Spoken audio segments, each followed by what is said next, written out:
Hello दोस्तों, कैसे हैं आप लोग। आशा करता हूँ आप लोग बढ़िया होंगे। तो आज मैं फिर से 30 एमसीक्यू सी टेट एग्जामिनेशन के लिए और आसाम टेट और जितने भी टेट एग्ज़ाम हैं उन सब के लिए मैं वीडियो लेके आ चुका हूँ। आज का वीडियो है चाइल्ड डेवलपमेंट एंड पेडागोजी, जो हमारा टॉपिक है, मेन टॉपिक, और उसके अंदर सब टॉपिक जो है वो है topic number 3, childhood development, alright, by Maroof Hasan Chaudhary. Alright guys, so बिना टाइम को वेस्ट करते हुए हम 300 प्रश्न को ख़त्म करते हैं और इसके साथ एक्सप्लेनेशन। तो चलिए शुरू करते हैं। तो हमारा पहला प्रश्न है, yes this one hour first question. Alright guys, तो हमारा पहला क्वेश्चन है चाइल्डहुड डेवलपमेंट, ठीक है, उसमें से है growth in childhood primary refers to, ठीक है, dash while development refers to dash. Growth in childhood primary refers to बच्चों में बचपन में जो डेवलपमेंट होता है प्राइमरी, उसे क्या कहते हैं। वाइल डेवलपिंग रेफर्स टू, और डेवलपमेंट मतलब कि चाइल्डहुड प्राइमरी डिफरेंस करना है आपको डेवलपमेंट के साथ। तो ऑप्शन है आपके पास ये पहला वाला क्वांटिटिव चेंजेस, नंबर बी है quantitative changes, qualitative and progressive changes, number सी है social change, emotional change, temporary, number D है temporary change and permanent change. तो इसका आंसर क्या होगा? तो इसका आंसर ऑब्वियसली होगा ऑप्शन नंबर बी। किस लिए होगा कि एक्सप्लेनेशन है growth is quantitative, increase in size, height, weight, development is qualitative, progressive and holistic, physical, cognitive, social, emotional. Obviously जो ग्रोथ होता है वो क्या होता है, क्वांटिटेटिव होता है, जैसे कि किसी का साइज बढ़ना, लंबा होना, वेट गेन होना, ये सब क्या है, ग्रोथ है। लेकिन डेवलपमेंट जो है वो क्वालिटिव होता है, प्रोग्रेसिव होता है एंड होलिस्टिक होता है, जैसे कि फिजिकल, कॉग्निटिव, सोशल, इमोशनल, ठीक है। तो क्वेश्चन नंबर दूसरे स्लाइड में हम आते हैं अब। तो दूसरा क्वेश्चन हमारा ये है कि द, फिर से वही, ये ठीक है, ये प्रोनाउंस करना है, this this word is pronouncing, ये जो है ना, सॉरी माफ कीजिएगा, ये वाला, ये प्रोनाउंस करना बहुत ही टफ है, लेकिन इसके बारे में हम कई दफ़ा पढ़ चुके थे, हमें पता है इसके बारे में। तो इसका आंसर क्या होगा? The cephalocaudal principle of development implies that control develops, इसका मतलब क्या है? Cephalocaudal principle of development implies that control develops, क्या है? From centre to periphery, from feet to head, from head to toe, simultaneously in all part. तो obviously इसका answer क्या है? टॉप टू बॉटम होता है, तो फ्रॉम हेड टू टो ही होगा, सर से लेकर पैर तक। तो इसका आंसर यही है, सी है। Explanation, cephalocaudal head to toe infant gain control of head and neck before trunk and leg. जब बच्चे होते हैं तो सबसे पहले वो क्या कंट्रोल करना सीखते हैं? तो ऑब्वियसली जो बच्चे होते हैं सबसे पहले वो अपने सर और गर्दन को कंट्रोल करना सीखते हैं, और उसके बाद पैरों को। Let's move on to question number 3। और मैं आप लोगों को कह दूं कि अगर आप लोगों को ये पीडीएफ चाहिए तो आप लोग प्लीज़ कमेंट सेक्शन में कमेंट कीजिएगा, तो मैं आप लोगों को ये पीडीएफ का लिंक दे दूंगा, आप लोग डाउनलोड कर लीजिएगा, ठीक है। The proximodistal principle indicates that motor control develops, क्या है? Proximodistal principle indicates the motor control develops, क्या है? From specific to general, from outer to inner part, from centre to extremist, और रैंडमली। तो चलिए इसका आंसर देखते हैं। इसका आंसर है option number C, from central to extremities, ठीक है। तो एक्सप्लेनेशन क्या है? Proximodistal, from the central axis shoulder hip outward to arm hands and finger. तो सबसे पहले प्रॉक्सिमल डेवलपमेंट, मोटर डेवलपमेंट क्या होगा? सबसे पहले लड़का जो भी है या फिर जो भी इन्फेंट है, जो भी बच्चा है, वो सबसे पहले आपका शोल्डर हिलाना शुरू करेगा, उसके बाद हिप, क्योंकि इन सब चीज़ों से पूरे हाथों में कनेक्शन जाता है, और हिप से, कमर से पूरे पैर में कनेक्शन जाता है, ठीक है। होता तो दिमाग से ही है, लेकिन शुरुआत कहाँ से होता है? शुरुआत दिमाग से होता है, लेकिन तो मोटर फंक्शन जो स्टार्ट होता है वो हिप से शुरू हो जाता है। अगर किसी को कमर दर्द है तो देखना उसको चलने में कितना तकलीफ होता है, और अगर किसी के शोल्डर में दर्द है तो आप देखना उसको हाथ मूवमेंट करने में कितना दर्द होगा, because this is the main origin point from where your body started to move, isn't it right? So shoulder, hip, outward to arm, hands and finger, ठीक है, सो पहले शोल्डर मूव होगा, उसके बाद आर्म, उसके बाद हैंड, उसके बाद fingers. In similar way hip also, ठीक है, कमर से भी। Let's move on to question number 4.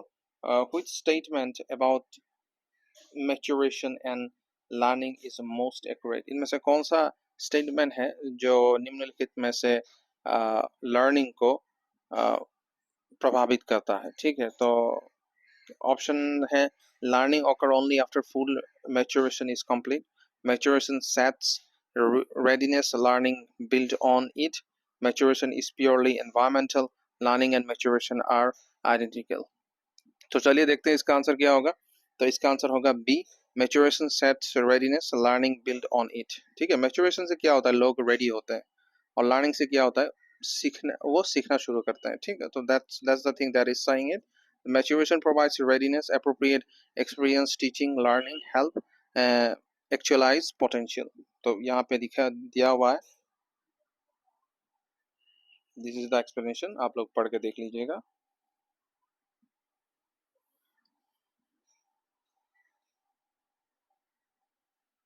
ठीक है, चलिए let's move on to 5 number slide. तो 5 नंबर स्लाइड क्या है, teaching reading to a child before he she is ready may lead to। Teaching reading, पढ़ा मतलब कि रीडिंग करना सिखाने से पहले एक बच्चे को क्या रेडी करना पड़ेगा, she is ready may lead to, readiness को वो मतलब कि कहाँ तक उसे लीड करेगा वो रेडीनेस। तो obviously rapid mastery with no issue, temporary success followed by regression, frustration and faulty habits, no difference at all। तो क्या होगा, इसका ऑप्शन होगा frustration and faulty habits। देखिए एक्सप्लेनेशन क्या है, it if readiness, maturation plus experience is lacking, early drill can cause anxiety and wrong habits। obviously अगर किसी बच्चे के अंदर maturity से पहले और एक्सपीरियंस अगर लेक है, अगर मेच्योरिटी अभी तक आई नहीं और एक्सपीरियंस तो होगा ही नहीं, बिकॉज मैच्योरिटी है नहीं तो एक्सपीरियंस कहाँ से होगा। सो अगर इन दोनों चीज़ों का मतलब कि ये दोनों चीज़ अगर किसी भी बच्चे में कमी हमें देखने को मिलता है तो ओबियसली उससे क्या होगा, उसको एनजाइटी होगा और रॉन्ग हैबिट्स उससे पैदा होगा। ठीक है, तो इसीलिए आंसर क्या होगा, frustration and fault habits. Alright, C है इसका answer. Let's move on to question number 6। या तो sensitive period in language development suggest that, तो सेंसिटिव पीरियड होता है, उसको लैंग्वेज सीखने के लिए क्या सजेस्ट करता है। ठीक है, सेंसिटिव पीरियड इन लैंग्वेज मतलब कि भाषा सीखने का जो सेंसिटिव पीरियड होता है उस डेवलपमेंट क्या सजेस्ट करता है। Language can only be learn in adulthood, early years provide optimal neural plasticity, language is unaffected by environment, grammar rules are innate and fixed। तो ऑप्शन आंसर होगा बी। बी क्या है, early years provide optimal neural plasticity. Obviously शुरुआत में ही बच्चे को सीखना पड़ता है लैंग्वेज। ठीक है, जैसे कि कोई भी अगर बड़ा व्यक्ति भाषा सीखने की कोशिश करेगा किसी भी नए जगह पे जाने के बाद, तो देखिएगा उसको करीब करीब 2 से 3 साल लग जाता है सीखने में। वो भी 3 साल लगेगा करीब करीब, मुझे लगता है 70% वो सीख पाएगा 3 साल में। 100% सीखने के लिए उसे करीब करीब अराउंड 5 और या 6 साल वहाँ पे रहना होगा continuously without any break through. Alright, तभी वो आदमी सीख पाएगा। ये एक्सप्रेशनल केस होता है कि कोई कोई आदमी बहुत ज्यादा इंटेलिजेंट होते हैं, वो लोग फट से सीख लेते हैं, उसमें कोई है नहीं। लेकिन 60 to 70% लोगों को 3 से 4 साल पूरी तरीके से लगते हैं 70% का लैंग्वेज सीखने के लिए, और 5 से 10 साल तक लग जाता है पूरा एक्सपर्ट होने में। ठीक है, तो ऑब्वियसली ऑप्शन नंबर बी है। लेकिन कोई भी बच्चा है वो 1 साल 2 साल के अंदर ही, देखिएगा आप 1 साल के अंदर ही लैंग्वेज सीख लेगा, क्योंकि बच्चे में वो कैपेसिटी होता है झट से कैच करने का। तो हमें ये समझना पड़ेगा। तो इसमें यही एक्सप्लेनेशन दिया है, अर्ली चाइल्डहुड रफली बर्थ 6 to 7 years, 6 से 7 साल के बच्चे का ऑफर्स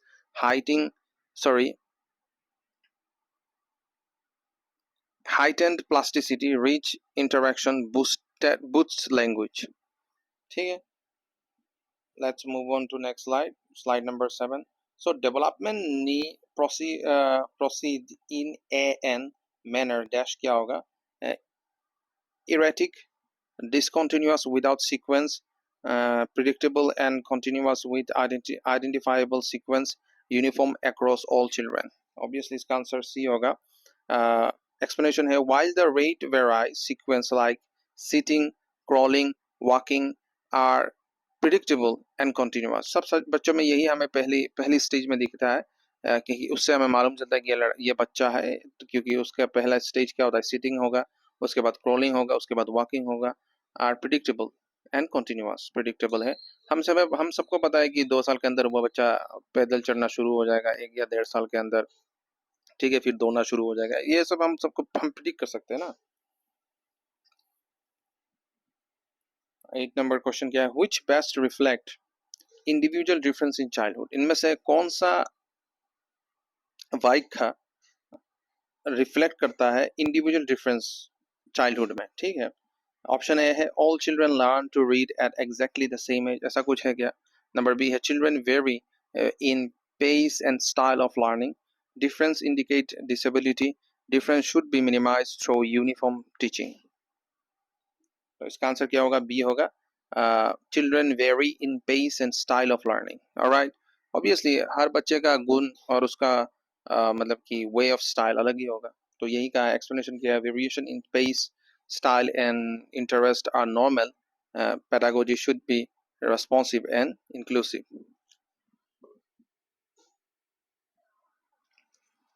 ठीक है दोस्तों, उसके बाद let's move on to another slide number 9 I think. Yes. So option number 9 क्या कह रहा है, play in early childhood is most important because it play, खेलना अर्ली चाइल्डहुड में सबसे ज्यादा इंपॉर्टेंट क्यों है, बिकॉज निम्नलिखित में से कौन सा ऑप्शन सही होगा. Option number A, is a reward after work, develop only physical skill, is certain to cognitive, social and emotional growth, waste instruction time, instruction time. इसका आंसर होगा सी, is it's central to cognitive, social and emotional growth. ठीक है, तो option number सी है is the answer, is central to cognitive, social and emotional growth. क्यों है, explanation है, play support language problem solving, social skill, self regulation and activity. खेलने से लोग क्या पता चलता है, बच्चों के अंदर क्या डेवलप होता है, language, problem solving, social skill, self regulation and creativity. ठीक है, let's move on to slide number 10. We remain with 20 more questions. Have some patience guys. Question number 10 क्या है, childhood development. ठीक है, the primary agent of socialization in early year is primary, प्राथमिक socialization in early year is a, इसको क्या कहते हैं, निम्नलिखित में से कौन सा वाक्य सही है. peers, school, mass media, family. तो ऑब्वियसली इसका आंसर डी होगा, फैमिली, क्योंकि बच्चा सबसे ज्यादा फैमिली के साथ ही रहता है, अपने मम्मी पापा के साथ, भाई बहनों के साथ. तो यही आंसर होगा. तो family introduce basic norms, language, values and attachment relationships. All right guys,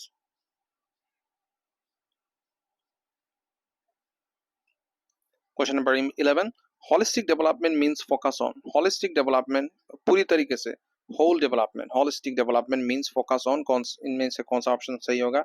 only academic achievement, number B physical, cognitive, social, emotional and moral domains together, sport and games only, moral development only.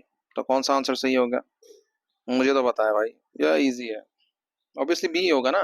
मतलब कि holistic development का means क्या है, पूरी तरीके से development, overall development. तो physical, cognitive, social, emotional and moral domains together, सब एक ही साथ डेवलपमेंट जिसे कहते हैं, उसी तो हम होलिस्टिक डेवलपमेंट कहते हैं ना. Child development is multi dimensional, teaching should integrate all domains. ठीक है, question number 12, according to Erickson, the key psychosocial tasks for 6 to 12 year is क्या है. Option a, trust versus mistrust, autonomy versus shame, industry versus inferiority, identity versus role confusion. इसका answer होगा answer number c, industry versus inferiority. Explanation क्या है? In primary school years children strives for competence industry through productive work and feedback.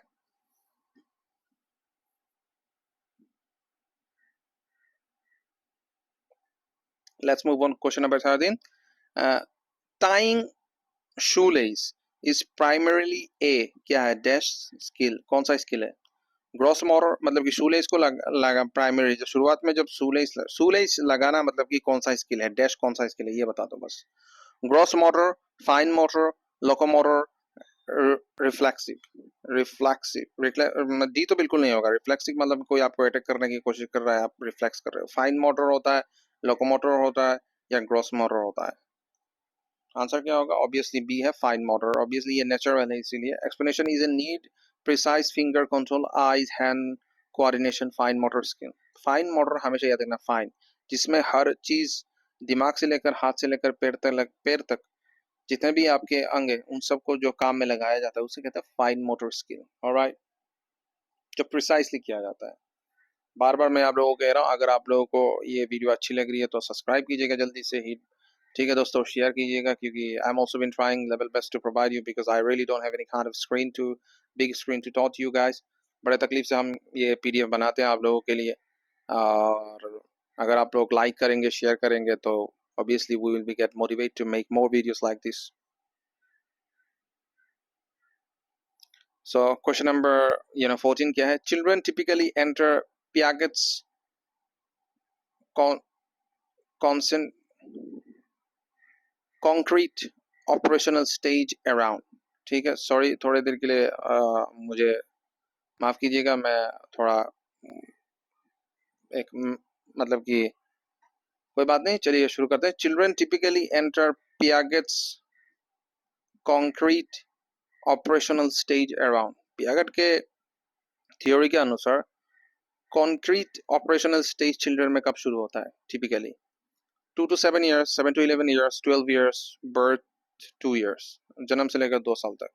कौन सा होगा? B होगा option, 7 to 11 years। Obviously देखिए दोस्तों 7 से 11 साल के बीच ही लोगों का सबसे ज्यादा थिंकिंग जो होता है बच्चों में, वो क्रिएटिविटी जो होता है वो ज्यादा इंक्रीज होता है। ठीक है, यही लिखा है। Concrete operational stage span through 7 to 11 years, logical thinking about concrete event develops.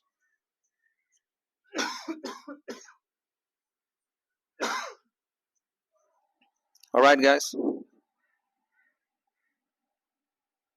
question number 15. Conservation of quantity, example water in different glasses indicates, मतलब कि conservation of quantity जो है, example water in different glass, पानी विभिन्न glass के अंदर अगर रहेगा तो वो किस चीज के तरफ इशारा करता है? ऑप्शन से egocentric thought, propositional thinking, emergence of reversibility and logical operation, lack of classification ability. Answer है c, emergence of reversibility and logical operation. Explanation क्या है? Conservation involves understanding reversibility and invariance, hallmark of concentrate operations. Alright guys. Question number 16. Vygotsky's zone of proximal development implies teacher should. Vygotsky ने क्या कहा था proximal development के बारे में teachers को लेके? ठीक है, टीचर्स को क्या करना चाहिए? Avoid giving help, ये तो बिल्कुल नहीं होगा। Provide scaffolding to bring current and potential level. Only teach what the children can already do alone, ये भी नहीं होगा। Teach frequently instead of assisting. I think answer B होगा। Yes, answer is B. Explanation है scaffolding, timely fading support, हर समय teachers को support करना चाहिए बच्चों को। Help move from assisted to independent performance, assist करने के बाद उसको इंडिपेंडेंट परफॉर्मेंस के लिए छोड़ना चाहिए। ठीक है, देखिए जैसे कि उदाहरण मैं आपको ये दे सकता हूँ, जब हम छोटे होते तो हमारे माता पिता हमें हाथ पकड़ के लिखाना पढ़ाना सिखाते हैं, वैसे ही हमारे टीचर्स भी करते हैं, शिक्षक। और जब हम बड़े बड़े हो जाते हैं तो वो हमें छोड़ देते हैं, क्योंकि हम उनको पता होता है अब ये इतना सीख चुका है कि खुद लिख सकता है, खुद पढ़ सकता है, ठीक है। तो यही कह रहा है। देखिए पेडागोजी जो है ना वो आपके थिंकिंग के ऊपर है। अगर आप उसको आप बचपन की ओर ले जाएंगे तो आपको मालूम हो जाएगा कि it's not that much difficult. आपको बस थियोरी जो है कुछ फिलोसोफर्स से उनके उनके थियोरीज को आपको रटना है, मतलब कि वो एक पार्ट है, और बाकी सब आप अपने दिमाग से भी सोच के आंसर कर सकते हैं। It is not that much tough as you guys are thinking, or maybe I am thinking at the same time. So I'm not thinking tougher, so you should not also give your best. Inshallah, I believe that everyone will gonna win the match. All right. Next question is, secure attachment in infancy generally lead to। जो attachment होता है ना छोटे बचपन में generally, वो किस दिशा के ओर इशारा करता है, ठीक है। ऑप्शन है better emotion regulation and exploration later, depends and fear, lower peer relations, poor language growth. Answer क्या होगा? आंसर होगा A, better emotion regulation and exploration later, ठीक है। एक्सप्लेनेशन क्या? Secure base foster confidence, curiosity and social emotional competence. Let's move to 18 number question. तो 18 number question क्या है? When a child says God instead of went, it refers to। ये बड़ा दिलचस्प type का क्वेश्चन है कि इसमें कह रहा है जब बच्चा कहता है God instead of went, मुझे जाना है, उसके बदले में वो कहता है, मतलब इंग्लिश में कह रहा है I went, ठीक है, लेकिन उसका मतलब वो कहता है God। उसका मतलब क्या है? रिफ्लेक्ट क्या करता है? Lack of intelligence. देखिए ये सब चीजें ना पढ़ने में आपको मजा नहीं आएगा जितने आप सोच के आप आंसर कर पाओगे, ठीक है। तो pedagogy is a kind of thing that depends on your thinking, to be honest. तो when a child says god instead of went, it reflects क्या करता है? Lack of intelligence. ऐसा कुछ है? अरे भाई वो बच्चा इंटेलिजेंट कहाँ से अब होगा? Rote imitation, over generalization of grammar rules, hearing impairment, क्या होगा? आई थिंक इसका आंसर सी है, over generalization of grammar rules, ठीक है। एक्सप्लेनेशन क्या है? Children actively construct rules, errors like goed shows internalization of past tense rules.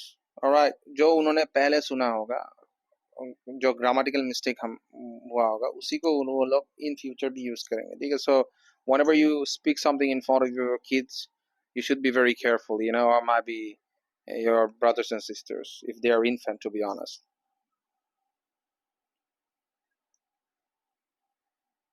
इसमें अब क्वेश्चन नंबर 19 में क्या है? which statement about growth rate is true। निम्नलिखित में से कौन सा ऑप्शन है जो सही है ग्रोथ रिलेटेड? तो सबसे पहले ऑप्शन है it is uniform across childhood, it shows sprouts and lulls at different ages, it stops during school years, it depends only on heredity। So option number B is true, it shows spurts and lulls at different ages। Explanation: growth is uneven, rapid in infancy, slows in middle childhood, spurts against a puberty। Let's move on to question number 20,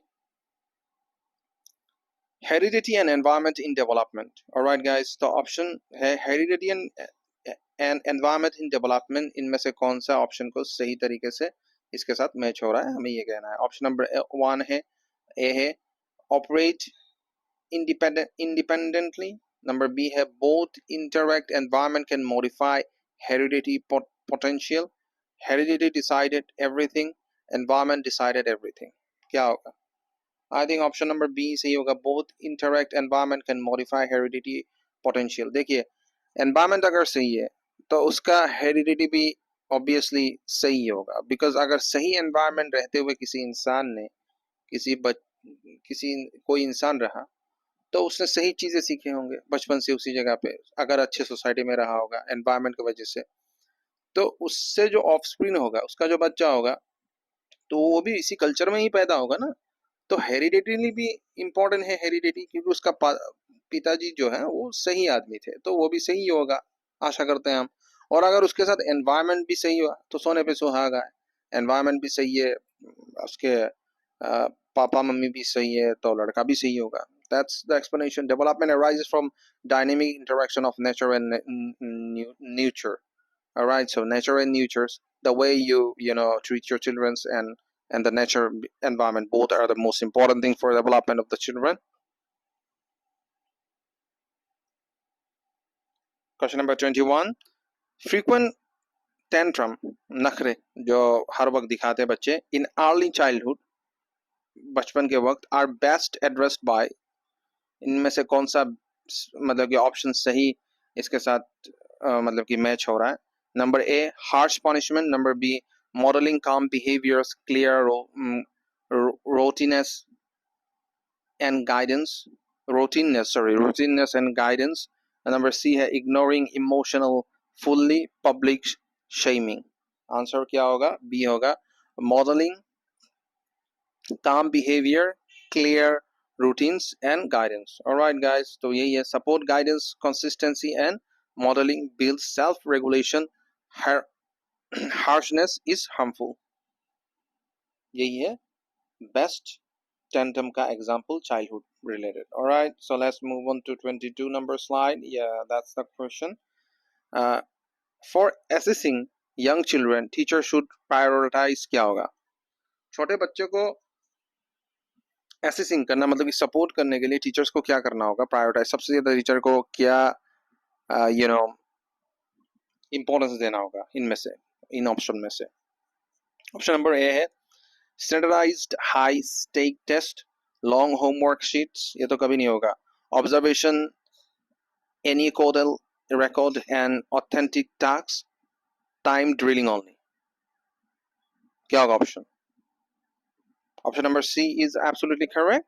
Explanation: play based observation and authentic assessment capture real ability in natural context. All right, so obviously observation करना होगा teachers को, any Kotal record रखना होगा, मतलब कि record रखना होगा कि कौन सा बच्चा क्या कर रहा है, एंड ऑथेंटिक टास्क, हर किसी को डिफरेंट काइंड ऑफ टास्क देना होगा बच्चों में, तो उनको पता चल जाएगा कि कौन सा बच्चा ज्यादा इंटेलिजेंट है, कौन सा ज्यादा स्किलफुल है, और कौन सा आगे बढ़ रहा है और कौन सा पीछे रह रहा है. Alright, so let's move on to question number 23.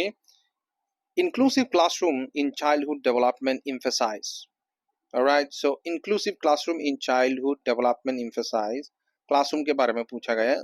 तो ऑप्शन नंबर ए है same task same pace for all. Option number B है flexible pathway and support to meet diverse needs. Number सी है separate classes for each difference. Number D है labelling children early. कौन सा होगा? तो obviously B होगा answer, flexible pathway and support to meet diverse needs. देखिए, एक क्लासरूम के अंदर हर तरीके का चीजें होना चाहिए जिससे एक बच्चों को सपोर्ट मिल सके. ठीक है, ब्लैक बोर्ड और डस्टर होने से क्लासरूम नहीं बनता. उस क्लासरूम के टीचर के ऊपर सब कुछ निर्भर करता है, और उस क्लासरूम के बच्चों के ऊपर निर्भर करता है, और उस क्लासरूम का एनवायरनमेंट कैसा है उसके ऊपर निर्भर करता है कि क्लासरूम कैसा है, फ्लेक्सिबल है कि मॉडरेट है कि गुड है, हैबिचुअल है, ये सब. Alright, so explanation: inclusion means adapting instruction, materials, assessment and support for all learners.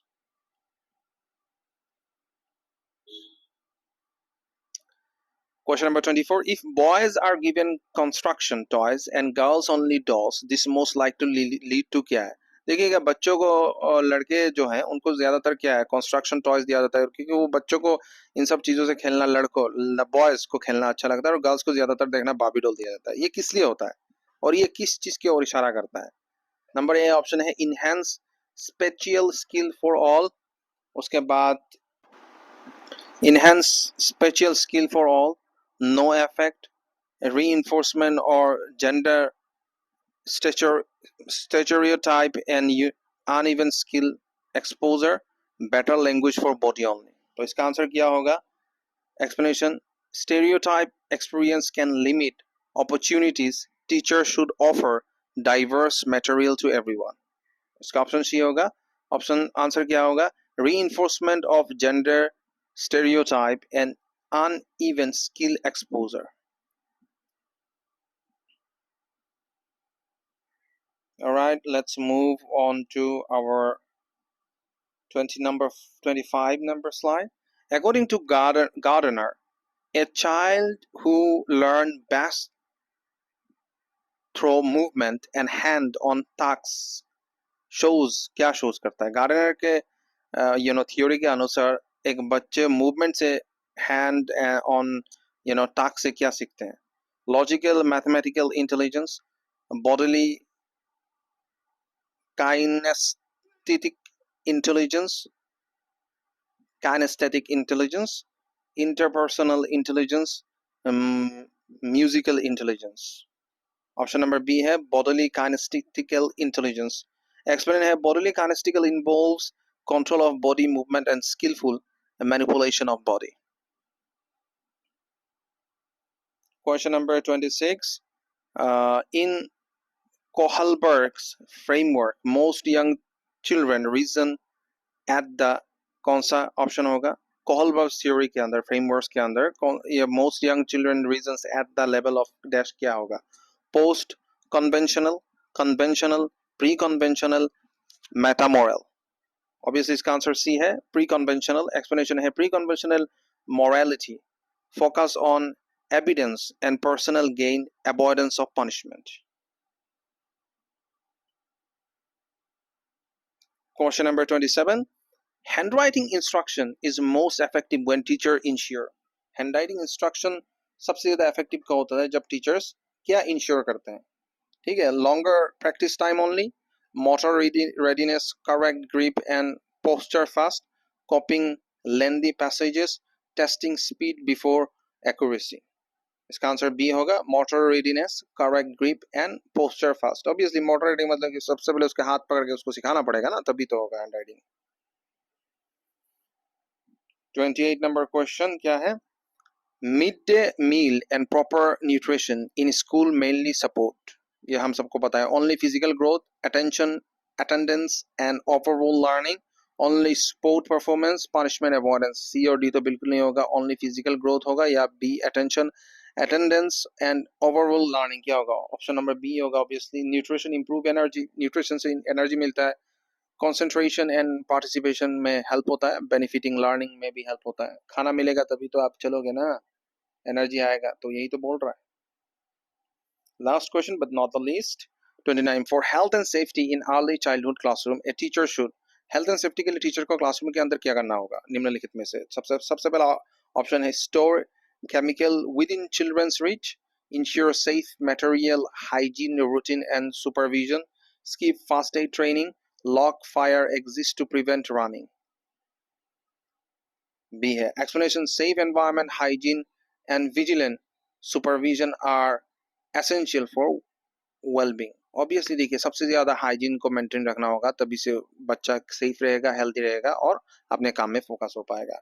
Now the last question guys, we are gonna finish this today's question and answer. If a teacher suspect development delay the appropriate step is to अगर teacher को लगता है कि development delay हो रहा है तो teacher को कौन सा स्टेप लेना होगा label the child publicly wait identity मतलब कि आइडेंटिटी आई इंडिफिनिटी सॉरी वेट इंडिफिनिटी मैं आइडेंटिटी कह रहा हूँ observe document and refer to specialist while supporting in class exclude from activities क्या होगा अगर किसी टीचर को लगता है कि इस बच्चे में डेवलपमेंट डिले हो रहा है तो कौन सा अप्रोच उसको लेना होना चाहिए फर्स्ट लेना होगा तो ऑब्वियसली सी होगा observe document and refer to specialist while supporting in class तो early identification with sensitivity observe